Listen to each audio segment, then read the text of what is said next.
All right, what's up? What's your name and where you from? I'm Grindstone. I'm from Oakland, California, and I got double citizenship. I'm from Uptown too. Got my visa. And the name of the brand is Grindstone too, right? Grindstone Universal. Grindstone Universal. Yes, Cool. sir. So for the folks that don't know, can you tell us a little bit about your history, how you got started into it, and what the brand kind of evolved into? Well, oddly enough, it started from my art and not from me wanting to do clothes. So I'm a visual artist. I draw and I paint. And it was like a coming together of events where I met this dude who had a, a t-shirt printing machine, like a just a screen print, a simple little thing you can have in your house, nothing too complicated. And first, me and my buddy, we were doing like when we were thinking this is a cool way to get some money. We started doing just contracted t-shirt printing, for churches, little basketball teams, stuff like that. And then I was like, man, I could put my art on t-shirts and it would move my art better. That's how I was thinking about it. And as young ambitious dudes, we were like, well, I could we got sound effects. No, no, it's noise canceling. Oh, okay, okay. Yeah. I was like, we could take a dozen t-shirts, flip it to 24, flip it to 48. Eventually we'd be at 288 with a couple cases, and then we'd be making some money, right? And so we were just looking at it like that. And I was like, okay, I'm gonna put my art on the t-shirts, and then we'll both just hustle these on the street. Now, mind you, this was the 90s, so there was no social media. But at that time, it'd be the car wash, the basketball court, the courtyard, stuff like that. That's would be Instagram, where everybody was, so you go viral in the streets. So I started creating designs for T-shirts. We would print them up in the print them up like in the den, because we were actually roommates at the time, and and then we would just like take them straight out to the street and sell them. And at that time, there was a place that's not far from here. It was called Jewel Tees. The people who like go way back in the T-shirt business out here would know about Jewel Tees. That's where everybody would be. And this place reminds me of Jewel Tees because this is where you would come to get your blanks. Um, and we would just print them up, but it would have like the Hanes tag or the like whatever brand you copped it from, it would have that. And the name started buzzing because BET was also in Northeast. So I would go down to BET and pass out T-shirts to the like whatever rappers, whoever was coming through BET. And I remember when Wyclef wore one of my shirts on one of the BET things that they do. I can't remember what it was. It was like like one of their events, spring fling or something like that. I don't know. But at that time, the only time you could see people wear stuff was on TV, and you couldn't rewind it. So there was no YouTube. Just keep that in mind. So I saw him wearing that joint, and I was like, damn, this could get kind of big. So another spot that was super duper pumping was up against the wall. So then up against the wall was like the base camp for everything that happened in the city. Like rappers had to make press runs up against the wall on Georgia Avenue. That was a stop. If something was moving, up against the wall was a place, right? So I would go down to up against the wall. I was cool with them first as a customer, but then like when I came out with the brand, I was talking to the manager, Al. I would love to know where Al was because Al was that up against the wall. And so he was like, man, you know what? You got to get some tags in your shirts. And then I could introduce you to Izzy. Izzy Israelson's the owner. He's an icon of the entire streetwear game. So one step after the other, these shirts evolved into like getting some embroidery on them, but they was all t-shirts. And so at that time you had Madness, DDTP, We Are One, and I can't remember if Hobo and All Days came before or after Grindstone, but they all happened like within the same year or two of each other. So, and then that was it. It was, no, it was Aja Amani. It was a couple people, but it wasn't like it wasn't very popular to do because it seemed almost impossible. Because like, how are you making clothes? It would kind of be like if somebody was making shoes or something like that. You know, like how do you make shoes? You know, it wasn't really very well known. I think Planet Chocolate City was out. Like the more I think about it, the more I think about some of my friends who had businesses. But we had our lane and we had the customer. The customer was everybody that was just the shit. That's what you would purchase if you lived in the DMV. So we wanted to be bigger than just like popping the trunk, unzipping the duffel bag, showing you, what shirts we had. So we ended up going to trade shows. And the very first trade show we went to, it was called the NAMSB. This was '98, up at the Jacob Javits Center in New York City. And at that place, that's where all the buyers went from that region. So that's where I finally met Izzy from Up Against the Wall and met a few other people. And then so I got peppered, the brand immediately got peppered around New York.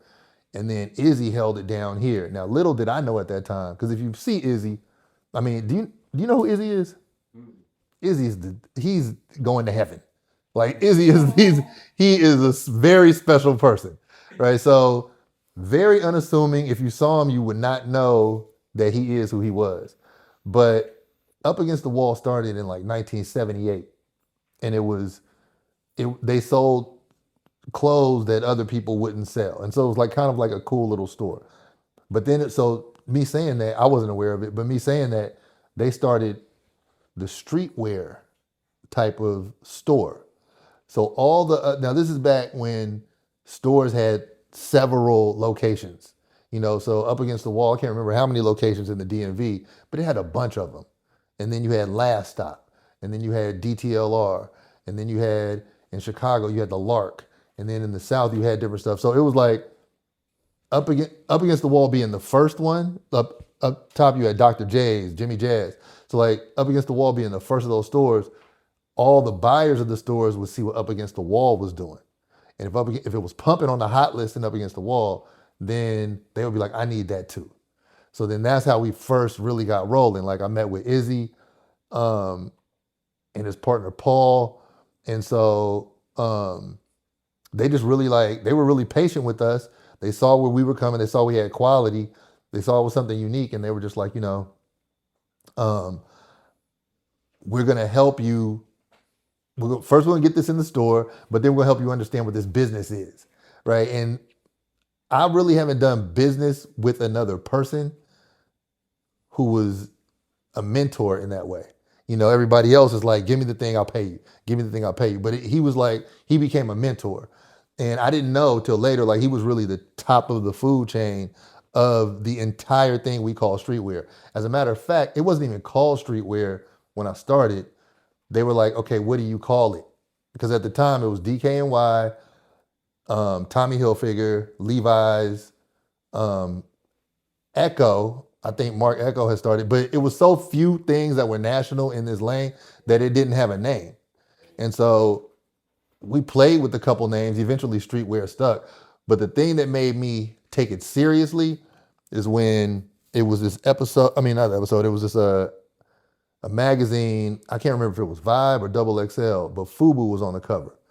Now, mind you, we were thinking hustle mentality. Like, we were sacking up doves at the time and, like trying to figure out how to dump a unit. And so we would think about shirts the same way, right? I could double my money if I do this. So like that's how we were thinking. So then when I saw that FUBU on the cover said FUBU worth 350 million, I was like, what? And see now, for all of y'all, get perspective, you would have to wait for an episode. I mean, why I call it episode? Because I'm so in this digital life now. You would have to wait for an issue of a magazine to come out before you knew the news. So when this joint dropped about FUBU, before that, all we knew about it was that LL would wear this thing on the show, on the TV show. But it was really unclear to a lot of people like what that even was. So when this joint came out and said it's worth 350 million, I was like, damn, they're making that off t-shirts? This is crazy. What this is an industry? You had Fat Farm before that, but that was Russell Simmons coming off Run DMC to BC Boys LL. He was already like a big dog, so it seemed unreachable, But FUBU had a story that seemed reachable. And so that made us start taking this thing seriously and looking at it like for real, for real.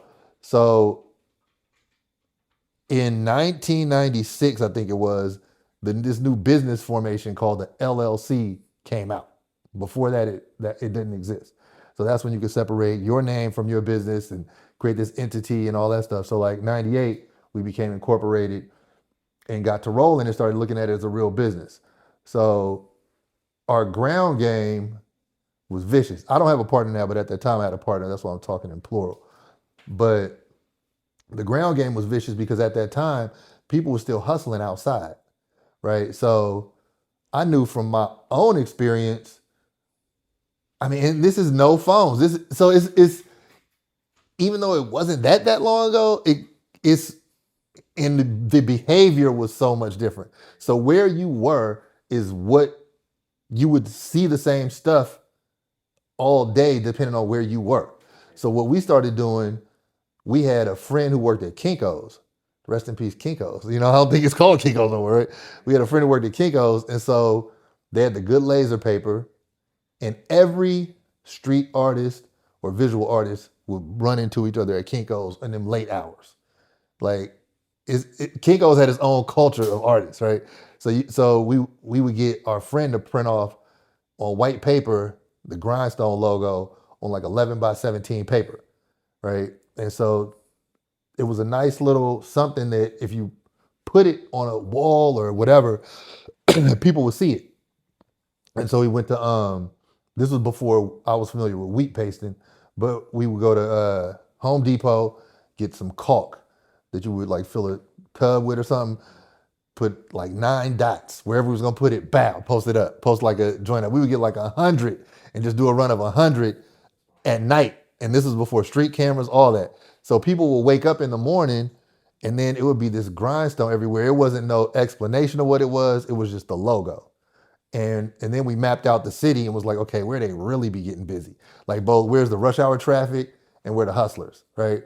And then so, and we was disrespectful with it too. We was just putting stuff on everything, like on anything, whatever, And so, and the crazy thing about it is some things I could drive by, whether it be a stop sign, a light post, a wall, where I could still see like the 9 dots of the caulk because you can't really get it off, And I mean, like today, this many years later, I can still see it.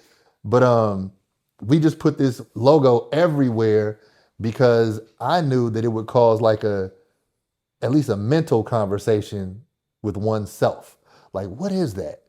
I like that. I don't like that. But it's going to be a reaction because you're going to be sitting there looking at it, right? So we would just do this. This is pretty much all we did at night. Like we were just making runs and it was fun.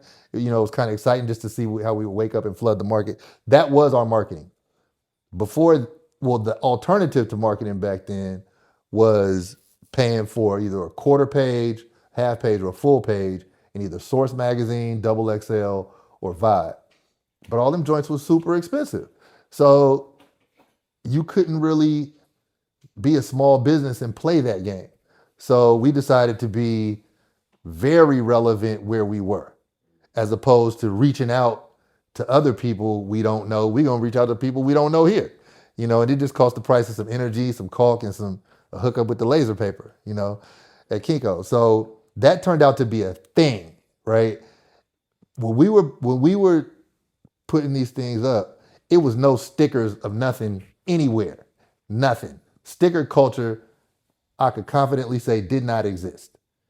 It was, you see graffiti, but you would not see stickers.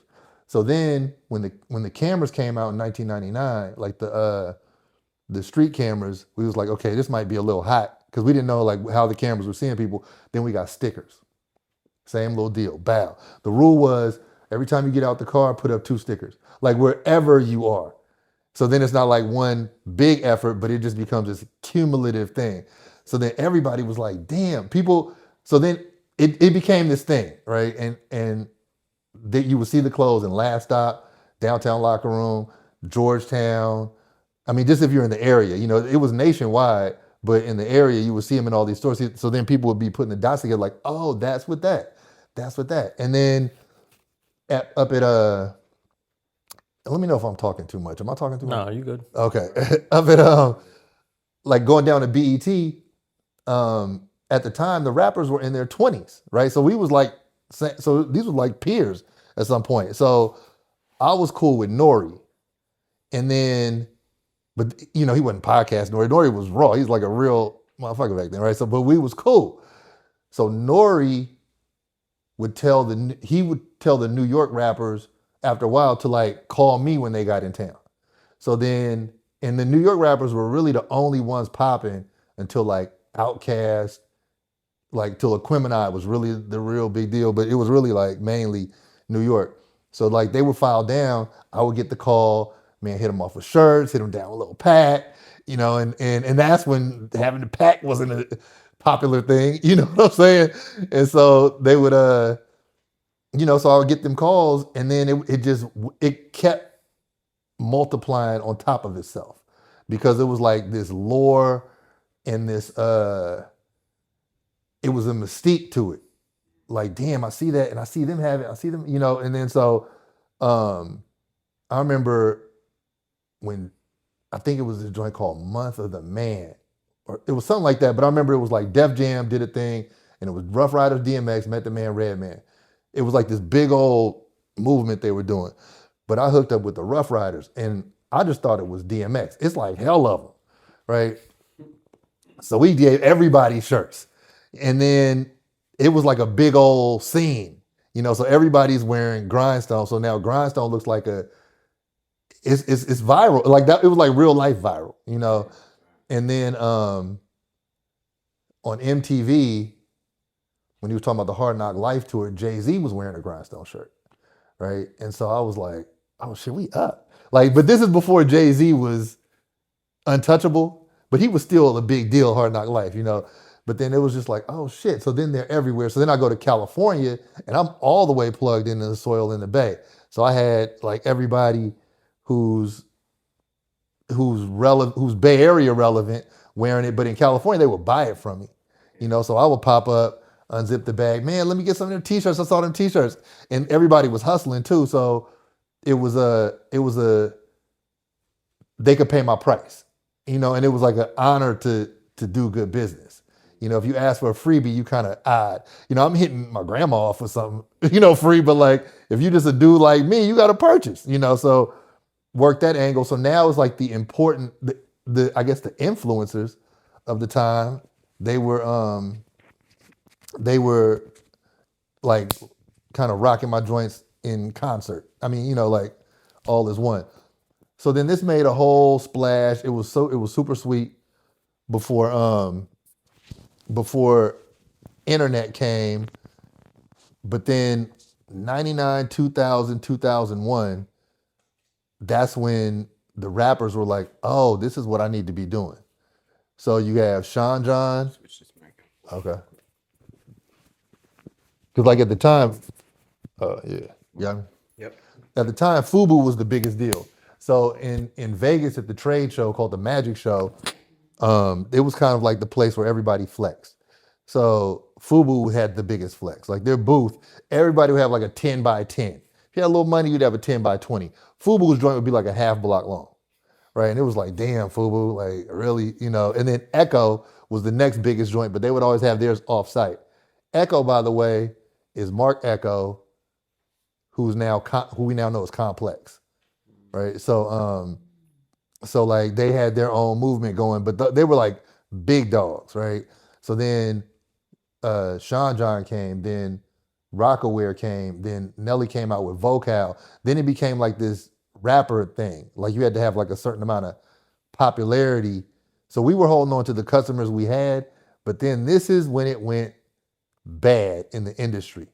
And this is where I like for people who are participators in a culture in a real way, where you need to gatekeep your culture when you see bullshit. When store owners of like who had the places and who had all the clothes, when the store owners were no longer the people who understood the culture. So then it became a thing where the people of influence, the rappers who was like, I got a clothing line now, they could take this store owner out to dinner or buy him something or whatever. And then they would fill up their shelves full of it just because this dude gave him a bottle of champagne or something. But the integrity was lost. So the store owners who are now telling you how to dress, they were just in on a lick. Like they weren't there to get the best clothes or to have the individual look. And then that's when it, to me, that was the beginning of the game getting goofy. And so, because if you went up to New York, you'd be able to buy some clothes and you would look a certain way. If you went to Atlanta, you'd be able to, you would go different regions and buy different stuff and look different. But then it started getting pasteurized when everybody was like, okay, well, these dudes went everywhere and took everybody to dinner. Now everything looks the same. Like the store owners were no longer the tastemakers. And that was like something very special about the previous time. Places were different. Then it, like, fast forward, it evolved into a thing. Now, meanwhile, I'm still getting my stuff on, but I'm seeing how it's getting scary because it's getting like very corporate. They make it look street, but it was very corporate. So then from the people who were making the clothes to the people who were selling the clothes, the only black people involved was like the person in the magazine ad. So then you would be thinking this is real, but this a whole play. Like it's not this. They started to tell you how you're supposed to look, and it used to be like the people would do their thing a certain way, and the store owner would be like, "Damn, you know what? I need to be doing this, that, and the third." So it was like a reversal, and then but the store owners, black, white, or candy stripe, they just didn't know. They didn't know the game at all. They didn't come from it. So they're dressing us now, and then they're able to say what's hot and what's not, but they don't really have the cultural license to do it because they didn't do this in high school. They did something else. And so they didn't do this. So then I don't know if y'all remember the phase when skulls became big on shirts. It was that clothing line, Black Label. And it was like die or never think to be born. It was like some old crazy satanic. Yeah, it was crazy. So like when all that started happening, I remember I went to one buyer of like this one store, and he was like, I'm gonna tell you what's about to be hot, skulls. And I was like, well, for that reason, I'm not putting skulls on nothing. Like, what is my signature is the originality of what I'm doing.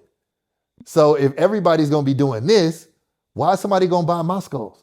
It's 8 other skulls to pick from. Like, that's not what I'm not doing that. And so then it became make something to match the Jordans. And I'm like, okay, anybody who can dress, you're not piecing it together like Garanimals. You're like, that color goes with that color, so I'm gonna do it, but not like that color is that color. And this goes with that. And then so that's kind of the era when people started dressing off the mannequin. Instead of I'm gonna pick me a piece here, I'm gonna get that. See how that go with that? You would have never done that. But then everybody started doing this. I look like my homie look. And then that's when it got kind of strange and it got very corporate.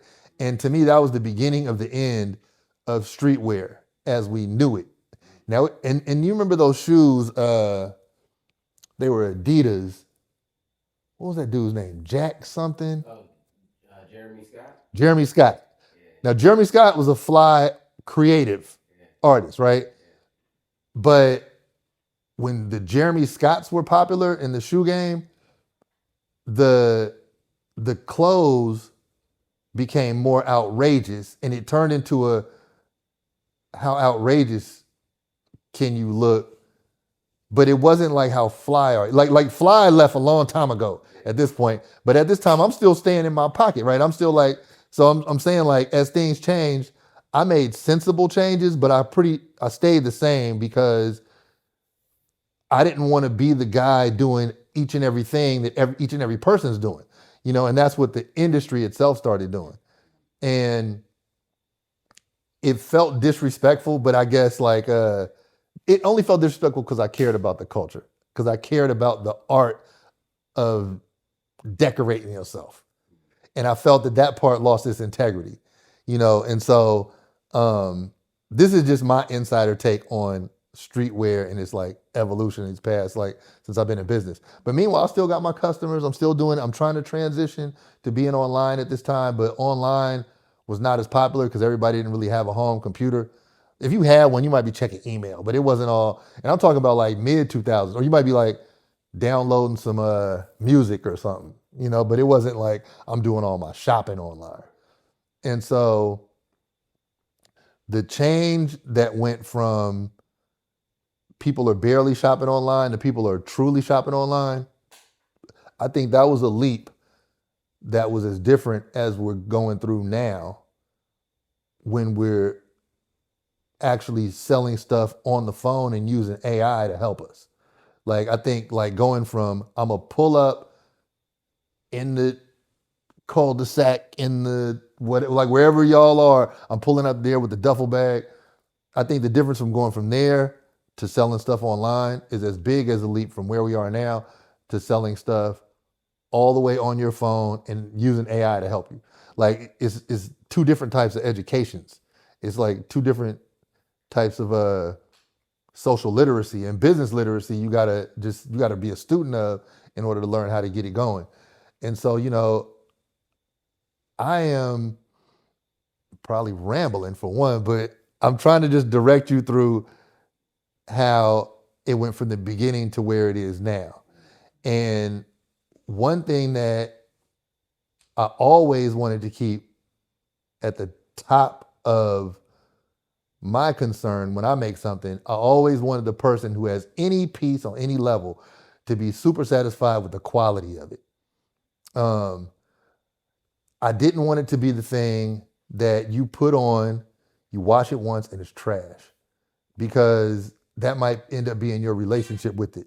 You might think that, man, grindstone is garbage because now I could just cut grass in it, but so I sourced the best fabrics, I sourced everything. So in this thing called the Magic Show that I was talking about, this trade show, there was a big area called sourcing, and there would be people with fabrics, materials, all types of goods that you could make stuff out of. And I would spend like a day and a half in sourcing, just figuring out where I could get the right stuff to make the right thing. And so like that's when I graduated from just t-shirts. It became this and that and the third. And I realized that, man, if I could just keep quality, people will love to wear this all the time.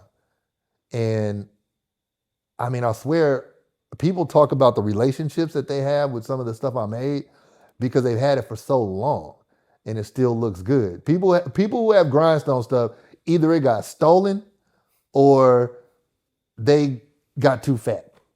Like it's one of those two things, but the piece did not fall apart. Nothing fell apart. Everything stayed super fresh.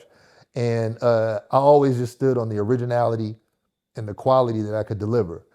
And then, from there, I went into cut and sew so I could have like exclusive pieces where I could, go to the garment district, get fabric, learn how to make stuff. Then to having a couple stores. And man, now at this time, it's all found online at the website, You might even get an email from an AI agent acting like they're me. But the creativity is still there. Like it's always going to be there. You just have to figure out where life is and where your customer is and meet them there. So those are the basics of my journey from the beginning till now. But there are several things that you have to remember why you started. You know what I'm saying? Like when I started, I had a very small bedroom, a folding chair, and a card table in it. On that, I would put my drawing thing, and that's where I would draw the designs that would end up being like all over the world, But the drive that I had then, I don't detach myself from that. So even whatever I'm gonna do tomorrow, is that still there? Because part of it, I'm upset, I'm angry, right? I'm not a positively motivated person. Like positivity don't motivate me as much as anger does. So I find like bulletin board material. I remember when somebody said something kind of slight me because they didn't believe, or and not like I need you to believe, but where it was disrespectful. So For each one of those incidents, I got an hour for you late night where I'm gonna put in and where your kid gonna like what I do and they gonna ask you, or your girl's gonna like it, or something where you just gonna be like, damn, I hate that dude. I stay up for y'all and I don't forget any of that. I swear I don't forget any of that. And that's just what drives me. And it gives me the edge and it makes me not ever want to just be mediocre, even if nobody is looking. Like, eventually somebody's gonna see. But there's times where you think you kind of slide by. It's cool. They're gonna like it. They like green. Here's some green. But nah. We still gonna have a good fabric. We're still gonna have the good design. We're still gonna make sure that everything is what it should be, and then you get that green. So I don't like to do throwaway stuff because it lives somewhere. And that's how I really feel about everything. I mean, the way somebody does one thing is the way they do several things. And I don't want them to get the impression of anything about my brand where any part of it will cheat you. So if you've ever dealt with anything grindstone, at least it's going to be quality. I don't care what you've dealt with grindstone. It could be this, that, or the third. At least that thing will be well handled and curated the way it should be before it goes out into the world. So, you got any questions for me? I feel like I've just been yapping. What's your advice to people starting a brand today? A clothing brand? Yeah. Well, I think the very first thing that somebody who starts a clothing brand should ask themselves is, why are they doing it? And if the answer is for money, I don't think they should do it, because it's not a good hustle. It's a great thing if you have your answer. It's a great thing to put your passion in that can pay you. But when I say it's not a good hustle, it's not like, okay, it's springtime now. By the end of the summer, we're going to be paid. This ain't that. This is something where you might fool around and hit a lick right quick where, I don't know, a whole bunch of people like you in a city and you have a great summer. However, more than likely, that's not going to be the case. And you have to build engagement and trust with customers over time. And it starts with the very first customer. That person's very important. They wanted to spend money with you when nobody else, they were the first. So you have to know, for the person who's just starting, you have to get your why am I doing this together. If it's because I like fashion, I like them, I like it to look good or whatever, if it's from a creative thing, then you should study. Just say it's t-shirts. You should look at t-shirts of yours, or even the best t-shirts that are in the market. Like, I used to go to Louis Vuitton and Gucci just to look at their t-shirts, flip them inside out. Okay, man, what does that tag say? What fabric is that? And because I know they were like way upcharging on it. So like whatever the fabric is that they're getting, I could get that too. But and quality might not be the person's thing. Maybe they just want to be creative on the design. But I think that you should explore self-educating on both things. You should understand the materials that you're using, because it's really up to you. It's several different types of fabrics that you can use to have a t-shirt. I mean, a t-shirt is like a basic body model. You can be as creative as you want, but I think you should know what's out there. Number one, I think you should also, if you are, like, say if it's just message based or if it's design based, I think you should, if you're not the artist, you should find a really good artist to make yours look different. And when it comes to branding, they still have it. You should go to Vegas to the magic show. And you should see all these people who are really rocking. Now, when I say the magic show, it's not Voila Magic. It's a clothing show. It's like this big, it's a big old thing. It's like a big old event. They do it twice a year. But I think you should go check that out and just see just really how big the clothing world is. And you could get different ideas on how to present yourself or where you actually want to see your brand highlighted. And I think that you should take your idea that's in your head and do the work to educate yourself on what's happening. And once you got the keys in your hand, like, do not stop. Don't be a secret. How has hip hop and fashion changed throughout the years as you see it? Or where do you think it's headed? Man, hip hop and fashion have changed drastically. And I will say, in the most basic way, both hip hop and fashion were very creative. But the biggest difference between then, wherever we say then was, let's say before the iPod came out, right? What was it, '07 or something? I don't know. Let's say like before that and now, I think the biggest difference is the loss of integrity in both hip hop and in fashion. I think people used to be really, being an individual was very important. And I think now being like everybody, and I see we're kind of coming back to people trying to be individuals, but I think people find a lot of comfort in the crowd. And when that happens, styles get watered down, both in hip hop and in fashion. But hip hop and fashion will be forever married. And, there's a lot of good music out there. And I think music happens quicker than fashion. Like, you can make like 3 or 4 songs today. I don't know if you can make 3 or 4 fashion pieces today where with zippers and buttons and whatever. So I want fashion to catch up where people actually have know-how and they can put stuff together with a level of expertise, while being fun and creative. But I think like the biggest difference was, but with hip hop and fashion, money wasn't the main factor back then, and that's why you had things that were really well done. Right now, you can hit a lick. You can make money doing damn near nothing. But if you have like enough followers, or somebody with enough followers likes it, you can sell trash in a bag to somebody all year. And if you do it, then somebody else is going to do it. And I think that's happened over and over. So we have lost a little bit, if not a lot, of the integrity of both of them. Who has the worst swag that you've ever seen?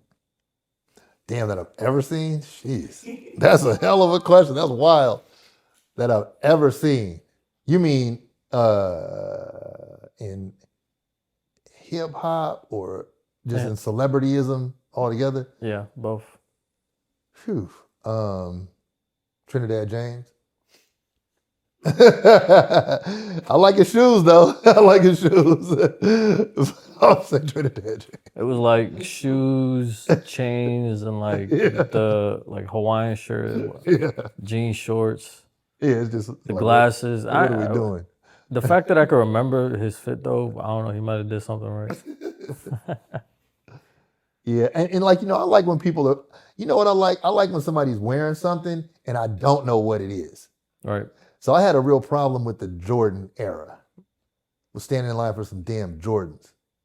I didn't fuck with that because you're standing in line so you could look like everybody else who's in line in front of you. Right. The fuck we doing? That was odd to me. Like my son was part of that. And I guess they were looking at it like, we could get money doing it or something. But a lot of people just wanted to look like the next person. And if I look like somebody else, I didn't do that shit on purpose. And that's really where my era is. You might see that and pin a little something, be like, oh, you know what? I like that. You might even say, I want one of those, but I'm not going head to toe the next man. Come on, and I think like a lot of that's going on now. I think a lot of that happens in music as well. Mm-hmm. And it just doesn't say a lot about you. All I know about you is what I see on approach.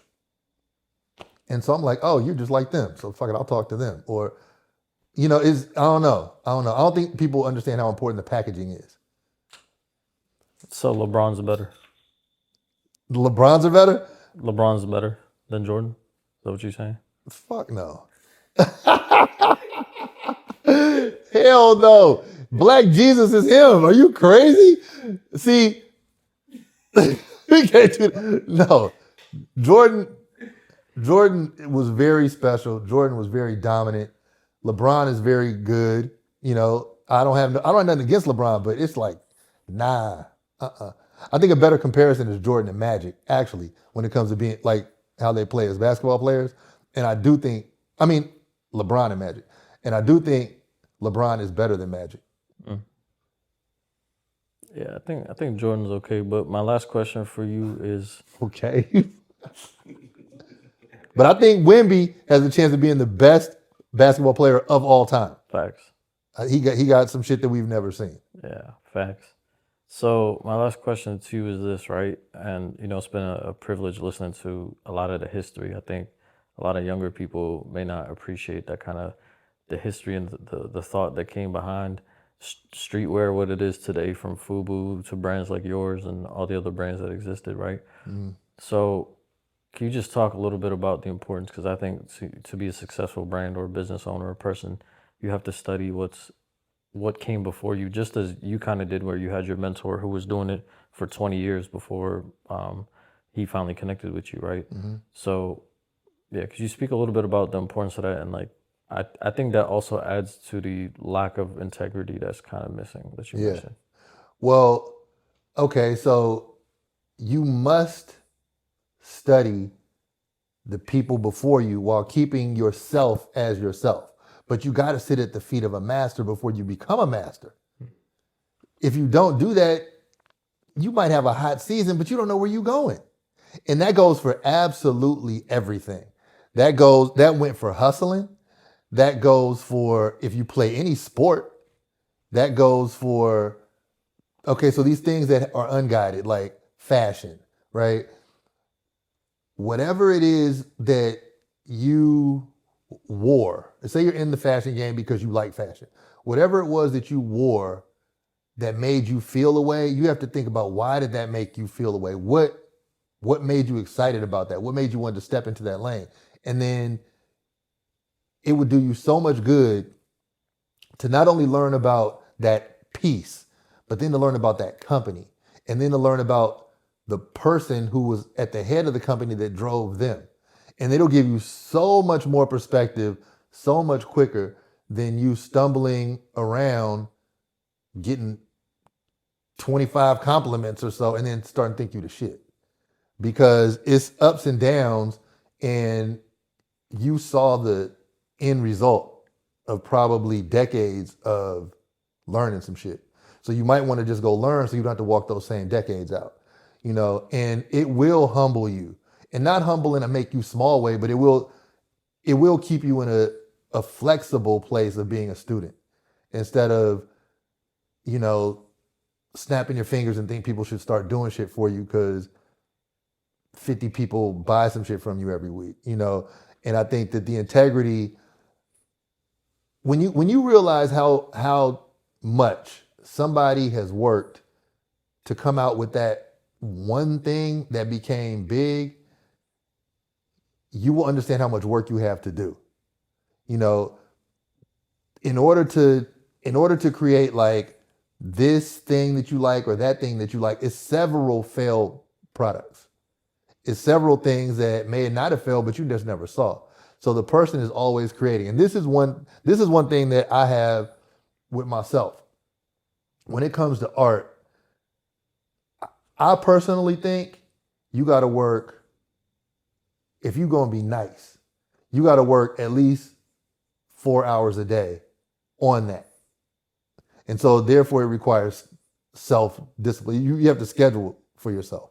And you know, this is the time I'm doing that. And then that will create a respect for the end result, because you'll be able to see where somebody else got lazy and you don't want to be that person serving that out, you know. And so I think that it's very important in all crafts to study the people who really, really made it stick. And so you can see it now in comedy, right? You have a lot of people who are comics, but they don't have nothing. They don't have no depth. They don't have no show. They just kind of hacks, right? You could tell they didn't study the greats who could sit there and take you through several emotions. You might cry, you might laugh, you might get offended, you might like all types of stuff where they just have control. So like now it's so easy to turn on your phone camera and tell a joke. They think, oh, I got a lot of likes, I'm a comic now. Nah, you have to study the whole psychology behind it. As a clothing designer, as a musician, as a rapper, like you got to really understand what made that person hold your attention as a fan or as a customer. Like what made that person or product hold your attention? Okay, well, what were they studying? Like, how did they make that look effortless? And that will really, really, really help everybody with their brand if they put that type of attention on the backstory. Now, I know everybody's in the same process, but most people are just gonna show you the highlights anyway, or the great parts of the process. But if you're looking for a brand actually is what happens in those dark hours. A brand is built when the conveniences aren't there and you got to figure it out and you got to put it together and you got a meeting and you got a flat, but you still got to show up at the meeting. Like that's where the brand is built because you're the person who's carrying that energy and then you put that energy into the thing that you end up selling. Like I'm gonna tell you this, I had a meeting up in Philly. I can't remember the name of the store. This was like 99 or something. And I was trying to get into this store and it was a big one. And I used to play like pick up basketball up at this gym. And people was balling. It was some dudes who, like if there was a G League back then, who would have been in the G League. So they were like really playing hard, right? I was really just playing. You know what I'm saying? So I remember, we go for the rebound and this dude came down, bam, got the ball, threw an elbow, like, he getting all in his triple threat stance and all that shit and broke my nose, right? So then I had 2 black eyes and a meeting tomorrow. Well, shit. A broken nose, 2 black eyes, but I just had to show up at the meeting. Now y'all gonna be surprised for the first 2 minutes of this meeting, but then after that, it's about this gear. And let's get to this. That's where a brand is built. I've walked all the streets in Philly with a roller bag, Miami, San Francisco, Brooklyn, Manhattan, Chicago. I don't care. If it was air, I was there. And my rolling bag was right there and I'm cracking it open and you about to leave? Well, look, give me this little moment. And I wrote orders. And then that became something that became an email relationship from then on and a UPS. I'm sending it off to you. And that's where the brand is built. And for those long days when it was looking crazy, when I was the crazy looking one, like, man, who's this dude walking down the street? Just like by the end of the day, you be super tired and it's like, dang, but I can't cheat myself. I got this list of stores I need to see. When it comes down to that, I'm not going to cheat on myself now. That's crazy. I can't do that now.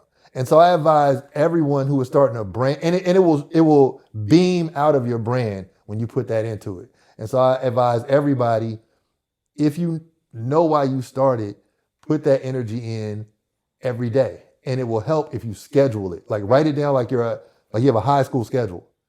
And then that'll be the time when you're on that. Everybody around your life, they're gonna figure out you're on that at that time. It'll be okay. If so-and-so calls, they know where you are. You in class. But I advise everybody who's starting a brand that it's just that serious. It's why you were born. And you have to understand you have that your brand is probably going to be the thing that you're most known for if you do it right. Now I also understand the school of thought, you start a business to build it and sell it. That's a lot of people's thing. But if this brand is something that's like, nah, this is really my voice. This is really my chance. This is my platform. I mean, and the word platform gets overused, but I don't know what else to say when it comes to that word. But this is my piece of the conversation. If you have that, don't give that up. Value that.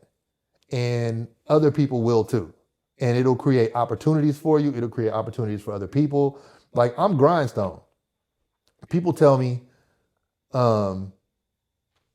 people ask me how I got that name, right? And I'm like, well, the 2 most important days in your life are the day you were born and the day you find out why you were born. And sometimes when you find out why you were born, shit might change. Your identity might be one of them. Your name, the way people see you, the way you project. And if you start a brand, if you own a brand, if you're gonna take your precious limited time on this planet to start a brand, be real with that shit for real, and let your work show. So that's what I advise for somebody starting a brand right now. And the integrity will be built in if you take it that seriously. Well, appreciate your time, your words, your insights. Any last words you want to shout out? What's Grindstone got going on for the rest of the year, and also shout out yourself too, where they can follow you. Okay, so I do a few things. I make music. So if you go on any of the streaming platforms, follow Grindstone as the artist name, and then you'll see I got several albums. I put one out in January. It's called Exquisite Tension. I was listening to it yesterday. I was like, I fuck with this. That shit is that shit. All right, I got another one coming out. It's called Does the Past Still Exist? It's done, but I haven't put it out yet. So on the music tip, I'm there. On Instagram, it's grind_stone.